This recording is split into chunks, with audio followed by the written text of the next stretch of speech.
And having a regular gentleman caller who's grateful to see you, that's even better, isn't it? Well, I was praying because on receipt of the sparkly silver shoes, I went a bit mad and ordered a sparkly silver outfit to go with. And I paid $9.95 yesterday in order that it would be delivered today. So, and it's arrived, and it's only 10:30. The mind boggles. Well, it's slightly more glamorous than that, but when I open the envelope later and try it on, I'll let you know whether it's worked. If not, it's going back. Please take photos for secret. Yeah, most unlikely. I'll try and stay away from a camera.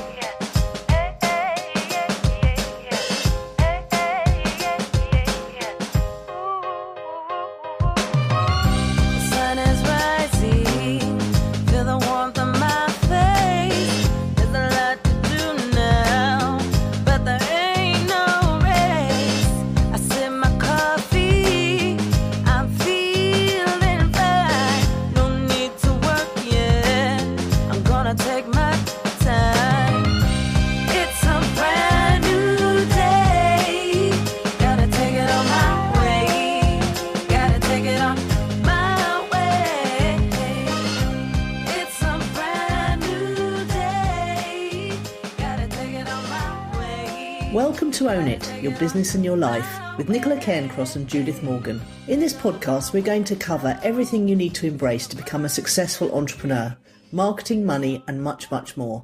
How to create a business doing just what you love. How to own it, your business and your life. This one will be fast, funny, feisty, and very lively. So sit back and enjoy the show.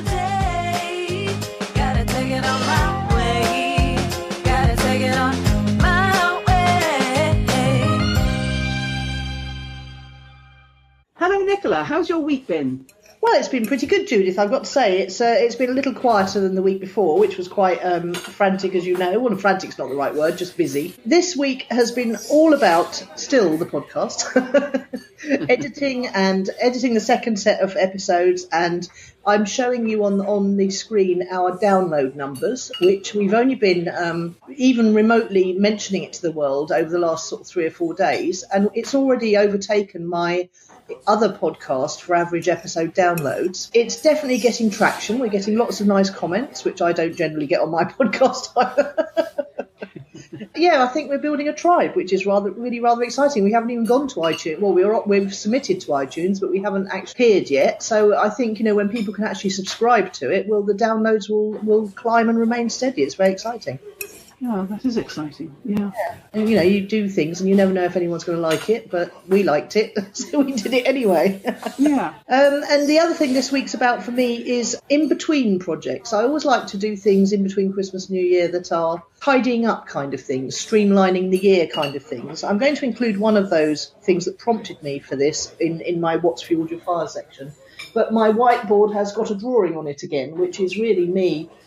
It's always about trimming away, and of course this whole VAT thing has made me sort of re-examine all my products. Luckily, the only thing that could have been described as falling under that was my Money Gym ebook giveaway and audio sale. I'm going to start giving away the audio as well to make a really amazing giveaway. So yeah, that's it really. It's just about tidying up and streamlining for me this week. What about you? Marvellous. Yes. Oh, well, I'm on the first week of a 2-week holiday. Christmas this week, New Year next, obviously, and I'm still excited. This is the year I decided I would embrace Christmas, so I took delivery, as you saw, of a pair of silver sparkly shoes, which I'm very excited about. Yeah. I'm wearing them now, in fact. You know how some people have lucky pants? I think these will be my magic shoes. I'm quite excited about them. The thing I loved about it was last week we talked a lot about you being 60, and this week I see you buying silver Converse, which is just so cool, I can't tell you. Oh, well, I'm so hip. My niece and nephews, who I'm going to see tomorrow, they call me Hip Auntie Judith, so there you go. Oh, that's so sweet, isn't it? It's actually quite easy to be a hip auntie, actually, particularly a hip auntie that's never had her own children, because you know how your parents are, can be a bit old fogyish, even though they're not old, they're kind of your parents grown. Yeah. Your auntie is somewhat in between. She's sort of different. She's a bridge between you and them, which I quite like, actually.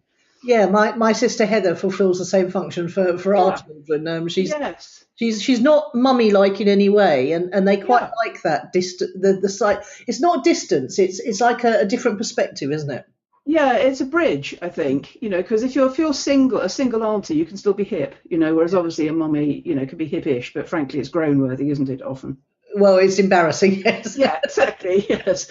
I'm sure they'll probably say behind my back it's quite embarrassing, their 60-year-old auntie wearing silvery magic shoes, but we'll see. But they're not just Judith, they're Converse. Well, I know. Very cool brand. Okay. I'm not really into branding, although one of my nephews is seriously into branding. So let me see. The other thing that's exciting this week is that I am a week shy of achieving my target of 365 daily blogs. I am desperate to know what impact that's had on your traffic, and you've studiously ignored all my requests. No. We can discuss it after the podcast, because what I did do, obviously, you'll be quite impressed. I didn't really understand what I saw, but I went and compared 2014's Google Analytics, a whole year to a view, with 2013's, and it is more. I don't know that it's worth what I've put myself through, but you can tell me that later. But in the last week, I'm taking a little bit of a holiday, and some of my clients, I'm showcasing some of my clients on the blog, so they're guest blogging, which I think is quite a nice idea, because they're in members of groups, it gives the potential joiners in January a chance to see who they'll be working alongside. And I love showcasing my clients, actually, and in return they've sent me some nice new fresh testimonials, which is always useful to have, as you know. Yeah, that's very cool. I am by the way, a daily reader of your blog, and I look forward to it every morning. I go and get my coffee, I go back to bed, I read Judith's blog post from yesterday. I'm not as interested in your clients' profiles as I am in your thoughts, but having said that, I do occasionally enjoy them. Well, I think it's a shame, actually, because they're our audience as well. They're solo entrepreneurs, they're women working in their own businesses at home, and I do learn quite a lot from my clients, actually. Often in their darling naivety, they're still incredibly wise and have a lot to teach. But anyway, I respect your opinion. And my third thing that's excited me this week a bit is that, as you know, I've been feeling a little bit poorly, but having had a few days off, I'm beginning to feel a bit better already. The headaches are abating, and it's nice to be, as you say, to have some tidying up time. Yeah, I'm so impressed that I've forced you through this grueling podcast recording schedule. I had no idea you weren't feeling well. So I just want to really appreciate you for that, because I had, you didn't display by word or gesture that you weren't feeling 100%. So thank you. I suppose I didn't think about it, Nicola. If you're excited about something, you just grab it, don't you? Yeah, I suppose so. And like as you said on a Facebook post, self-employed people, they do sick. No, but we often do it at Christmas, interestingly. Yeah. I knew throughout December, even as I was saying, you've got to use your language very carefully, and I caught myself a couple of times saying, I'm just trying to make it through to the 18th so I can get some rest. And I know that what that does is keeps the stamina going. Then as soon as you stop, often the germs are allowed. Oh, now look, that's somebody at my door. I'm so sorry. It's the one Christmas delivery I'm expecting to go back in a sec. Okay. Are you there? I am indeed. A regular gentleman caller. No, did you hear what happened? No, well, I heard you say you again. I didn't hear his answer. It was the postman. And he brought me something yesterday morning at about this time, and it was my sparkly shoes. Yeah. And the sparkly shoes had been promised for delivery between the 24th and the 29th, and obviously I wanted them for Christmas Day, and they came on the 23rd. And so I said to him yesterday morning, well, thank you so much. I'm so pleased to have these today. Anyway, that was him again. And I went, is it you again? He said, it is. You're keeping me in a job. And I went, well, what a wonderful way to look at it. Absolutely, yes, because, he could have had a more negative outtake on that. Yeah. If you're a postman, who frankly I think they're on borrowed time anyway because of email, to be grateful that you have customers and you're working very, very hard, I think is a fine attitude, actually. It certainly is. Yes, we love that kind of attitude, don't we? We do. Yes, and having a regular gentleman caller who's grateful to see you, that's even better, isn't it? Well, I was praying because on receipt of the sparkly silver shoes, I went a bit mad and ordered a sparkly silver outfit to go with. And I paid $9.95 yesterday in order that it would be delivered today. So, and it's arrived, and it's only 10:30. The mind boggles. Well, it's slightly more glamorous than that, but when I open the envelope later and try it on, I'll let you know whether it's worked. If not, it's going back. Please take photos for secret. Yeah, most unlikely. I'll try and stay away from a camera.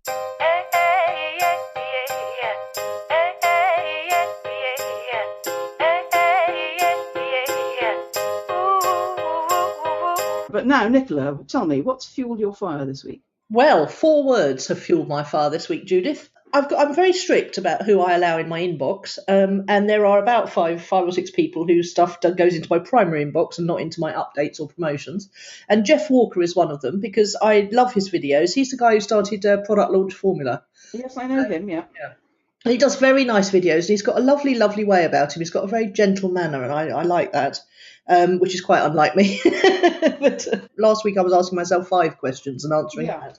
Well, this week says you should ask yourself 2 questions, both comprising 2 words. And he does cheat a bit because there is an extra sort of word in there. What's worked and what will you change? Brackets, will you, being in brackets, you see, or what to change or something. And I thought we could perhaps ask ourselves that next week about our year. Okay. Yeah, good idea. Yeah, so I've been working through what's worked, and I'm delighted to see that it filled a page and a half in my Moleskine diary. And what do I want to change? There are only sort of 3 things really, so that was quite nice. Okay, I'll do my homework for next week then. Okay, and then we can talk about it next week. That'd be lovely. What's fueled your fire this week, Judith? Well, I think you'll like this because it's another musical one, Nicola. Ed Sheeran talking on Jonathan Ross. Did you see that? I did. I think Ed Sheeran is a lovely person. Well, I'm aware of Ed Sheeran, and I know I like his music a bit. Not enough to buy it or anything. He's a slightly strange-looking creature. But during this interview on Jonathan Ross, I fell completely in love with him because he did something really impressive. He told this story about people saying to him, "Oh, you're so lucky to have so much natural given talent," and he said, "You're having a laugh." He even played us a song where he was rubbish. He said, he didn't say it in our language, but he said, "This is 10,000 hours of practice." He said, "I wasn't very good. I'm a lot better now because I've put a lot of hard work and commitment into it." But the really crucial thing that he said was, Jonathan asked him, when did life change for you? And I think he said, life was pretty ordinary up until I think 2009, maybe 2010. And then he said, "I gave up people pleasing. I started doing it for myself. And then my career really took off." And actually, I think that works in business too. When you try to do something that you think they'll want, it doesn't work. But when you decide, who you are and you brazen it out, that's attractive. And that's precisely the story that he told. And I began to see, then he went and played a lovely song, and I began to think he was more attractive than I had previously imagined. He has single-handedly made ginger men fashionable. And I don't know why, because he's not the best looking man on the planet, but there are lots of more attractive ginger men, but there is something very, very endearing about him. And I think that's what people respond to when he stands on stage on his own with a guitar and sings about love generally, and unrequited love quite a lot, and love that hasn't worked out. So I think there's a lot of people in the audience who perhaps don't feel so attractive, who have the feelings that he sings about. And because he's up there on his own, he looks very vulnerable. And we all just really respond to that. I like him enormously. I like his music. I think I've been aware of him for about 3 years, and even when he performed on that program, X Factor, I thought no. Sorry, I meant Jonathan Ross, the one I'm talking about. I thought his musicianship was demonstrably better than the early years when we liked him for all the reasons that you say. So I think you could clearly see that his commitment and his hard work are paying dividends. Typically for me, it isn't what a man looks like, but what a man says and how his brain works. And he became considerably more attractive as he demonstrated that during the course of the programme, oddly. Yeah. I thought he was just deeply impressive, and what he was saying just didn't just apply to music. It applies to writing and your own business and creative pursuits generally. I thought it was a real eye-opener. He fueled my fire. Oh, that's lovely. He was sort of on at the middle in the chatting, and then I gave up towards the end, to be honest, because there was somebody quite boring coming on. But I thought I agree. I think his bit in the show is worth watching again. Oh, I'm going back to watch it. And the other thing is, because I've worked in the music industry, I know what the A&R people would have been saying. He's never going to be a teen heartthrob. It would have been a lot harder for him to get there, or even to get the attention of a record label, because of the the fact that he isn't a boy band looking sort of chap. But what he did, of course, was he went about it in a very entrepreneurial way, didn't he? Which is that he made his own recordings and he put himself on YouTube, and he very deliciously said his mother was still selling his old recordings on eBay, which was quite funny. And Jonathan said, "Oh, good on her, making a bit of pocket money." And Ed said, "No, she gives it all away to charity." Oh, bless! That's amazing. They sound like a really nice family. Yeah, it's a good story.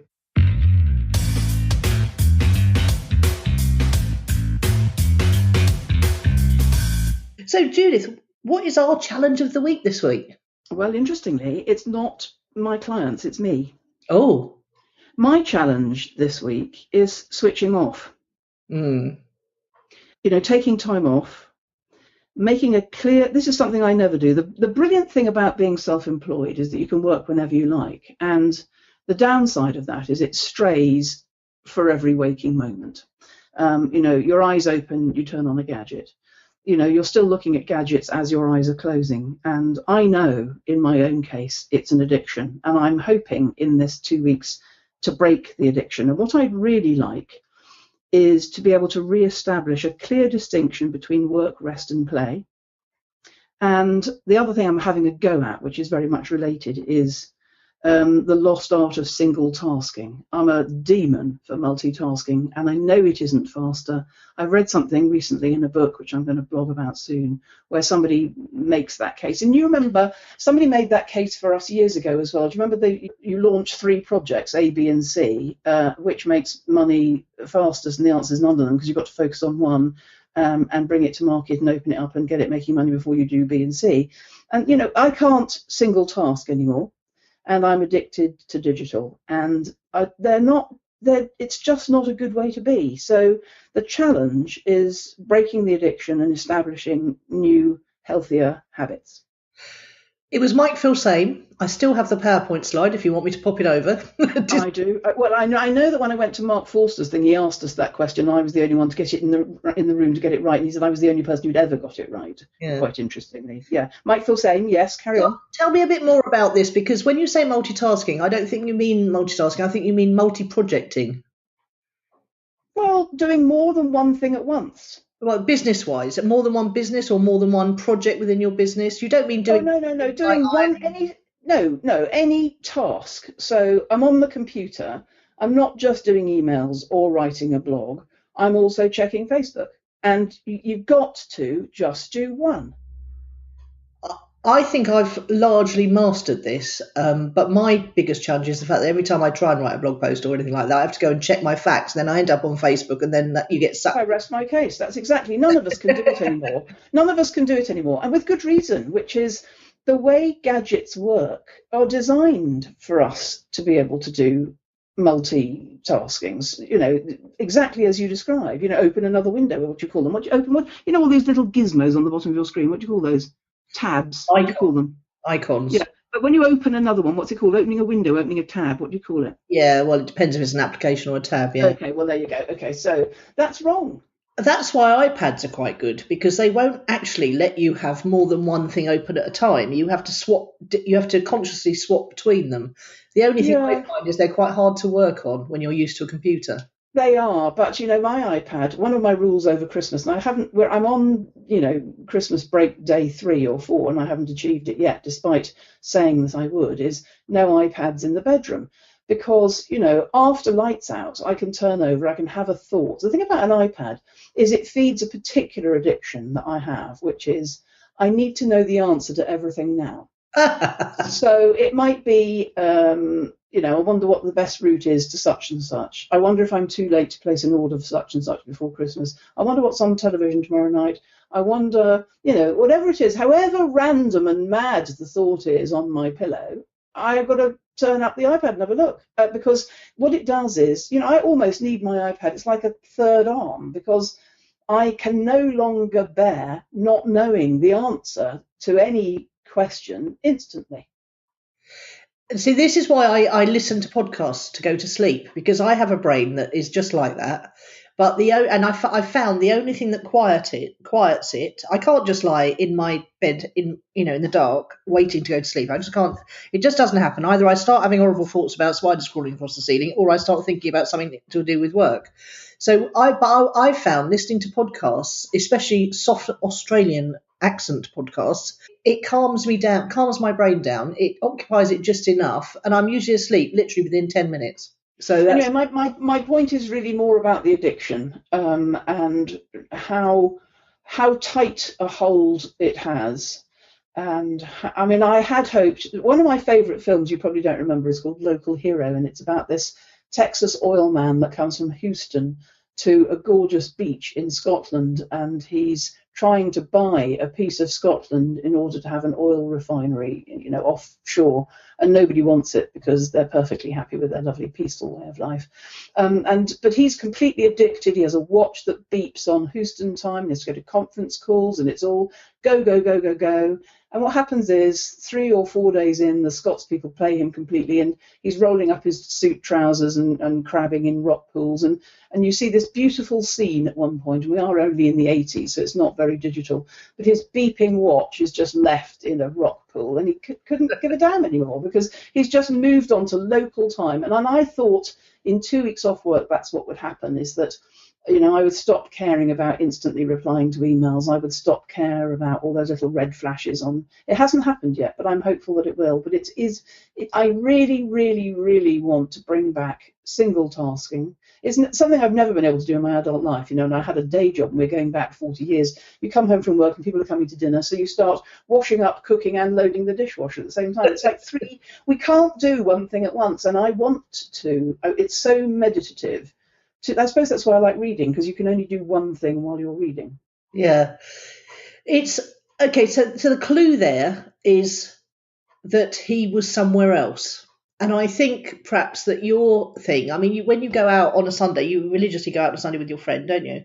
And that is something that takes you away. Perhaps you need to get out of the house. Perhaps you just need to accept that you're always going to be attached to your digital life, because you said last week it's the window to your world.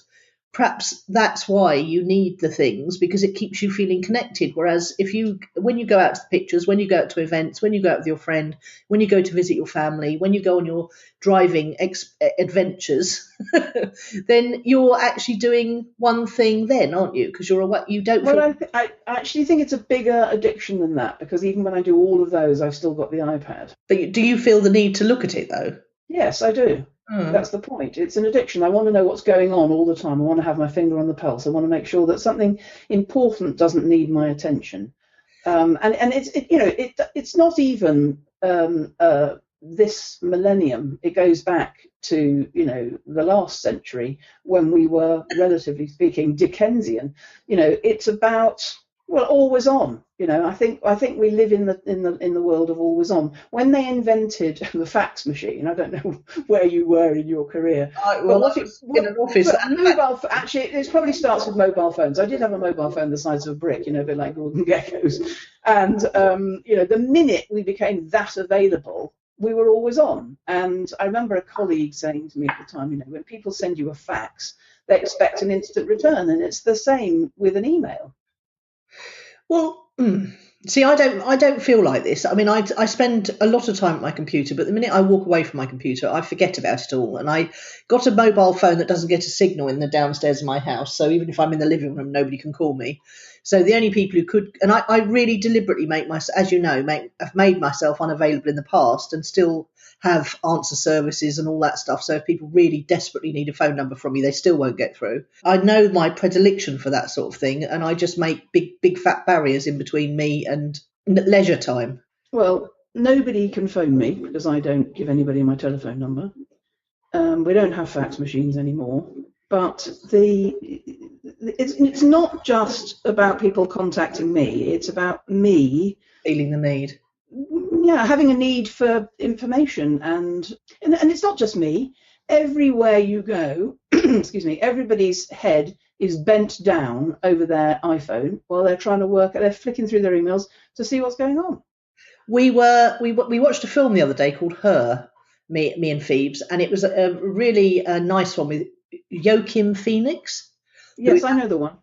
gorgeous. He falls in love with his operating system. Yeah, just Scarlett Johansson, isn't Yeah, it? that's right. Yeah, it's a really, really good film, and it really takes that one step further. But we went out yesterday, Phoebe Nelson and I, and we looked around on we were on a bus, and we looked around on the bus, and I said to Phoebe, "Look, it's just like her." At least 60 or 70% of people were bent over their gadgets. Mm. It was really quite scary to see. Oh, yes, and I think it's worse than that in London. Yeah, Because, when I went out last week with my family, my niece and two nephews, two of them have jobs where their office would expect to be able to reach them 24/7. I think that's outrageous. That is just outrageous that people expect It's been that way for quite a long time. It's been that way probably for 20 years in London. Yeah, I had a Skype message from a friend who is also a client the other day. It was on Sunday. He said to me something along the lines of blah, blah, blah, blah, Facebook ads, blah, what we're going to do over Christmas. And I said, tomorrow I will, as normal, submit my report to you about what's been happening in the last week and my recommendations, but I won't be doing it today because it's Sunday. Well, I have managed to do that with my Club 100, actually, who are required to send in a weekly check-in on Mondays. And because the clients are all over the world, which means that one of them, for instance, in New Zealand is 13 hours ahead of us. Hers comes in on Sunday, and hers triggers off half a dozen people who want to send in theirs ahead of Monday. And the one success I've had in this area in 2014 is I put all of those in a file marked Monday reports, and I reply to them on Monday. Mm.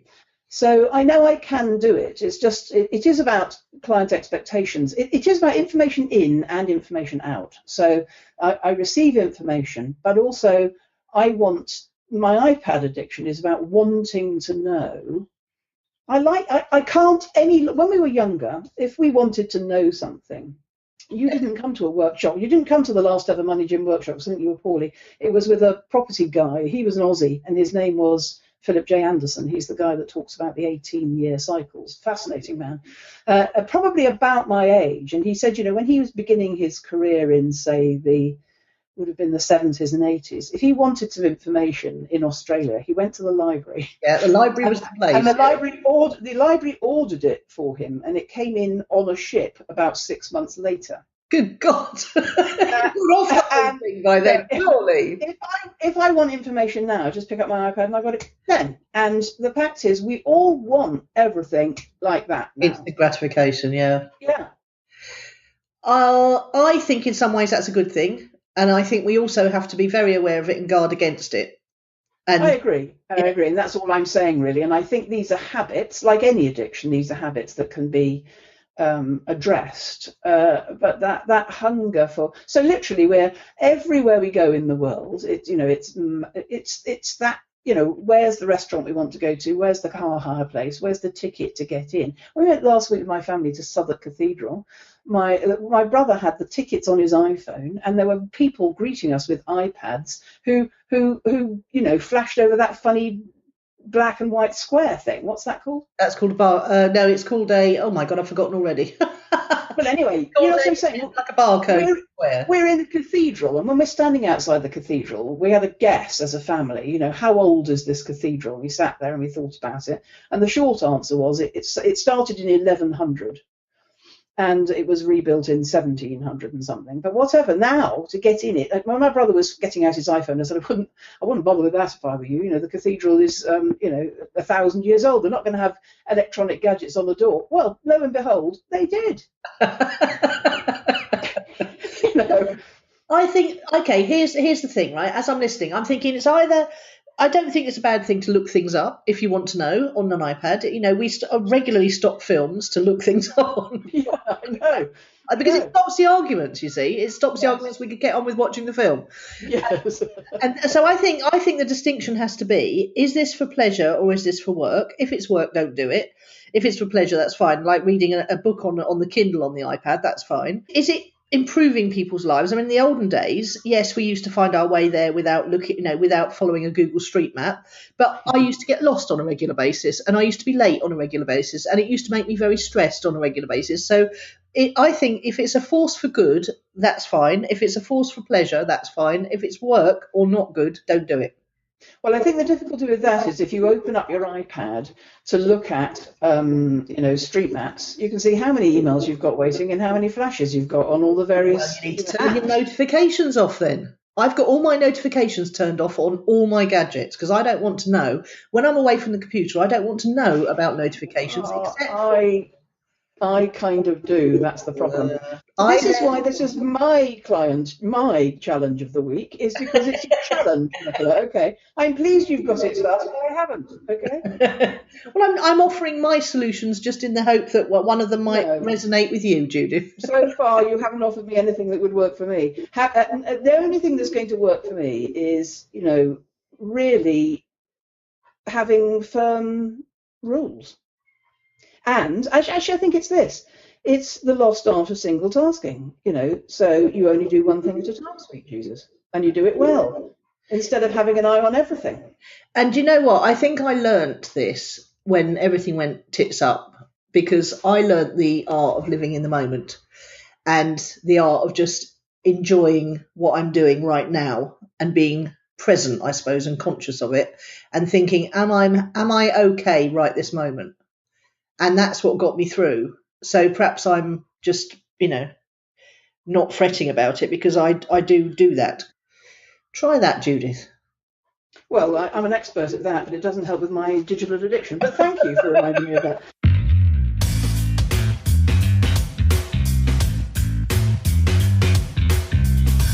A word from our sponsors. This week's episode was sponsored by Audio Jungle. To get some immediate atmosphere for your website or your recordings, go to ownitthepodcast.com/Audio Jungle.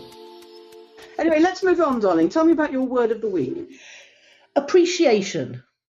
My word of the week is appreciation. And it came about because I suddenly realised it was yesterday actually, and it was the day before Christmas Eve, and I suddenly realised that I hadn't really, because I'm not doing Christmas cards, I don't do them. I've only had one Christmas card. I've had lots of messages online, and that's been fine. But I suddenly realised that I needed to be more consciously in touch with people like clients, and we can't assume they all read our blogs. That's the thing, and we can't assume they all read the messages in the groups in Facebook.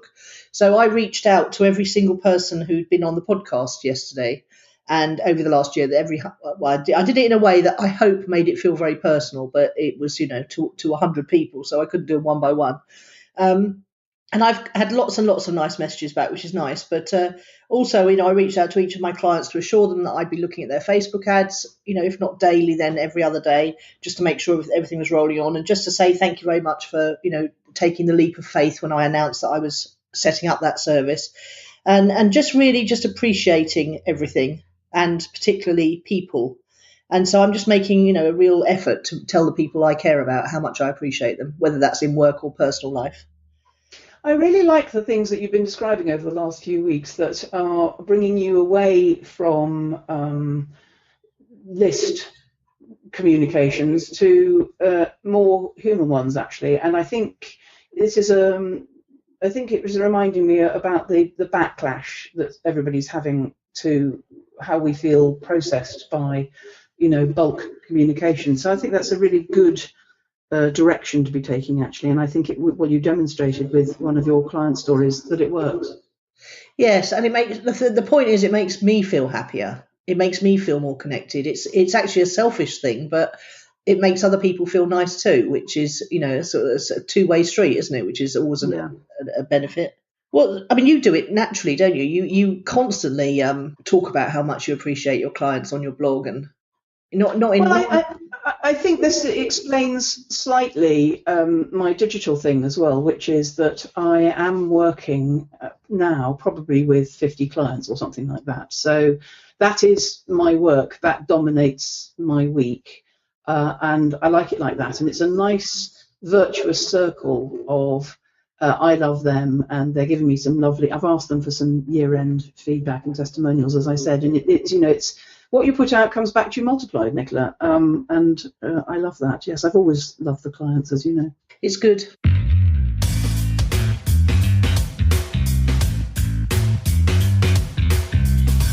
So what's your word of the week, Judith? Well, characteristically, it's magic. Go on then. Well, Christmas is a magical time of year, especially if you've got little people who believe in Santa. And lots of sort of Christmassy films are about magic and miracles. And I definitely know that there's rules around this. It's part of my strapline that one of the deliverables is some money-making magic. And how I see it working in clients is amazing, actually. It works rather better for them than it does for me, which is the life of a coach for you. But I do think the thing to do is to expect miracles. And I see so much magic and miraculous stuff going on week by week. It's done by human beings, don't get me wrong. But we do have the potential to be more than the sum of our parts. And my favourite expression from a client often is, "You'll never guess what's happened." And that's when they're going to tell me something magical or miraculous that they weren't expecting that just turned up. And they always say, well, it just turned up. One of their other expressions is out of the blue. And it's never out of the blue. That's a bit like Ed Sheeran's point earlier. It's as a result of some effort that they've put in. But because it comes from left field, it always feels slightly magical and miraculous. And I think what Christmas reminds me is, let's look for more of it. Expect more of it. I'm with you on this, because even though I have taken a rather large shift towards not believing in anything outside ourselves, I do actually believe in the power of magic within science. And I was thinking, it's funny actually, because just before we came on the call today, I was remembering, I can't remember what prompted the thought really. I think I was thinking about my friend Kim, and one of the biggest things that happened to us was we went to see Huey Green's fortune teller. And she lived, funnily enough, she lived underneath our flat. We lived in one road, and then when we didn't know this at all, but we were recommended back in the days when we did these sort of things. We were recommended to her, and we went round to see her, and we realised that she was in a road that was lower down than our road, and it was the parallel road to ours. So her little studio thing where she read people's fortunes was pretty much underneath our flat, which was really, really bizarre coincidence. Anyway, one of the things she told my friend Kim was that she had already met her husband, that she saw him every week, but that he didn't yet know that she existed, and vice versa. Kim subsequently went on to marry a very talented graphic designer who happened to be the bouncer at our favourite nightclub, who ushered us into the nightclub every week. But we had never met him, and he had never met us, although he'd stamped our hands and let us pass. Yes. And she told me she predicted the two main loves of my life in a way that was extremely distinctive. I won't show it on here, but I was thinking about that, and I was thinking, she definitely was. Huey Green used to travel down from London at least monthly to see her because he rated her talent so highly. And she did really say a lot of things, and I know it was probably, what's that word, where suggestive questioning, where she threw stuff out of us without us even realising it. But I was thinking, and I think it was because I went to see The Hobbit yesterday, and there's quite a lot of magic in The Hobbit. So I was thinking about her, and then I was thinking about, so where does that sit with my atheism, and what about ghosts? Because I definitely do believe in ghosts. And where does that sit with that as well? And I was thinking it must all be about energy. It must be the whole synchronicity thing. It must be the universe. It must be the atoms moving. The fact that you put out a certain kind of energy, you're more attractive in energetic terms. And I do believe in all of that. So while I was making my coffee, I was reconciling my love of magic and things mysterious with the physics of it all. And I think that was also prompted by the fact that there was a marvellous trailer on yesterday at the Pictures for Stephen Hawking's life film. I know, I'm really looking forward to that. Yeah. My God, it looks so good. I was nearly in tears just in the trailer.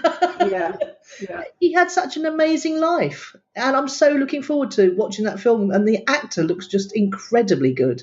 Yes, he does. Eddie Redmayne, he's fantastic. Yeah. So there you go. I'm with you on magic, Judith. I like it a lot. Good. And just one fun note on that. I have a client who's an astrologer, and I'm never really sure about astrology. It's one of those things that when I read it and it's good, I quite like it, and I read it and it's bad and I completely ignore it. But she's been writing very powerfully on her blog this last week because there's massive astrology, and one of the things that she says is that I don't know exactly, the ins and outs of it, but something has been blocked for all of us for the last 2 years and lifted earlier in the week. And I definitely felt it and started to get emails from stuck projects and all sorts of things immediately. And I think that's what led directly to the silvery shoes, actually. But there we go. Perhaps there are. I mean, 'cause there's an awful lot of charlatans out there. Let's absolutely say that for a start. But perhaps there are people who within each of these disciplines, if you can call them that can tap into the universal energy, that do have perhaps a more receptive brain, or in the same way that Einstein's brain was made up differently, in the same way they're starting to find from autopsies. I watched an amazing program. They're starting to find from autopsies that really, really, really, really brilliant people not only meditated regularly, so were in touch with the universe, if you like, which is what what you do when you meditate, and then also that their brains were actually physiologically different to ours. They rather naughtily kept people's like Nietzsche's and Einstein's brains, people in the pathology labs rather naughtily kept slices, and they're starting to analyse them now and find out they actually were differently made up to ours. So perhaps there are people in each of these disciplines that are actually just more easily able to tap into. Well, I believe that we all have that power, actually. Oh, but we just need to practice it more. No, we shut it down because it freaks us a bit. We've shut it down over the generations, over the last, say 3 or 4 generations, and we can open it up again if we want to, and meditation would be a good place to start. Anyway, moving swiftly along, Nicola.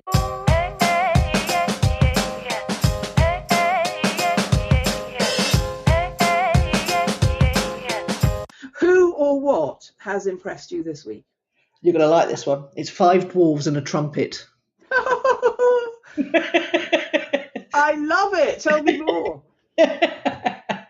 Phoebe, Nelson and I, yes, even Nelson joined us on this family trip out, went to see the final of The Hobbit yesterday.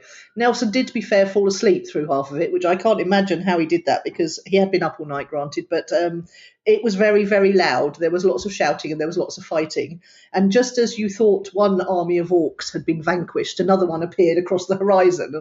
But there was a funny bit during it because the dwarves had a kingdom under a mountain. And there'd been a dragon living in there for hundreds of years, and they finally somebody slayed the dragon, and they were able to go back to their kingdom. And the king of the dwarfs went a bit mad because the dwarves are very keen on gold and precious jewels and metal. So there was a big treasure trove under the mountain. Of course, that as soon as the dragon died, that attracted all the bad boys from around the kingdom. And the dwarves, there were about 7 of them, and the king in this stronghold. And then there were the elf armies outside. Another dwarf army turned up, actually, rather splendidly led by Billy Connelly. He had a cameo part with a really impressive ginger beard and wig and moustache, and he was riding a rather brilliant pig instead of a horse. It was just so clever, the little details. But at one point, the orc army appeared across the the hill, and suddenly the king in the stronghold decided, they were all fighting and the dwarves were getting tired and everything. And the king in the stronghold suddenly had a moment of lucidity and decided to go out and lead his people to victory. And I'm not joking. They broke down the thing. They blew this massive trumpet, and then they came cantering out on these horses. I don't know where they got those from. Cantering out across the drawbridge, and everybody started cheering and winning the war. So I was like, can't they see there's only 5 of them and all they've got is a trumpet? And then Billy Connolly had the best line in the film, which was just as they'd finished vanquishing one army of orcs, another one appeared on the headland, and he said, "Oh, really?" It was just so funny. So there you go. I haven't really got anything work-wise, but 5 dwarves and a trumpet seemed to swing it. I mean, anybody listening to you would think you were tripping, quite frankly. That was a psychedelic story, honest. But it was about leadership, because they said at one point, I said to Phoebe, how can 5 dwarves and a trumpet make a difference? She said they're rallying behind their king, obviously. Obviously, yeah. So it wasn't talking about suspension of disbelief. Yeah. Yeah, it was brilliant. I loved it. There was a lot of shouting though, so don't go if you've been up all night. Oh no, I won't be going at all. I'd rather die than see a Hobbit movie. But then this was the 5th or the 3rd, or how many have there been? I don't care. I've watched all the Harry Potter films. I've watched all of the Hobbit and Thingy of the Rings thing. I absolutely love it because they do the special effects and the scale are just jaw-dropping. I love the special effects. I'm a big sci-fi fan, as you know, and sci-fi fantasy is even better in my book. What about you then? Good. I was holding my breath, hoping you might ask. So, who or what's impressed me this week? Mothers, specifically all my clients who are mothers, keeping it all together in the lead up to Christmas, specifically keeping their own shit together. Sorry, there was no other way I could say that.